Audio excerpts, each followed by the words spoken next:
కేంద్ర ప్రభుత్వం పీఎం ఈ-డ్రైవ్ పథకం కింద ఆంధ్రప్రదేశ్లో 4018 ఈవీ ఛార్జింగ్ స్టేషన్లు ఏర్పాటు చేయనుంది.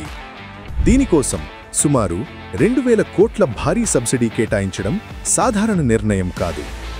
ఈ ఛార్జింగ్ స్టేషన్లను కేవలం నగరాల్లోనే కాదు, పల్లెల్లో, జాతీయ రహదారులపైన, ప్రయాణం ఎక్కడైనా ఈవీ వాహనాలకు ఛార్జింగ్ సౌకర్యం అందుబాటులో ఉండేలా ప్రణాళికలు సిద్ధం చేశారు.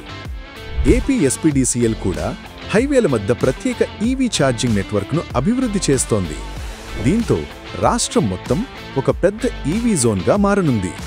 మొత్తానికి ఈ 4018 ఛార్జింగ్ స్టేషన్లు ఆంధ్రప్రదేశ్ను భారతదేశంలోనే వేగంగా పెరుగుతున్న ఈవీ ఫ్రెండ్లీ రాష్ట్రంగా నిలబడతాయి. ఇది పర్యావరణానికి మంచిది, ప్రజల భవిష్యత్తుకు మరింత గొప్పది.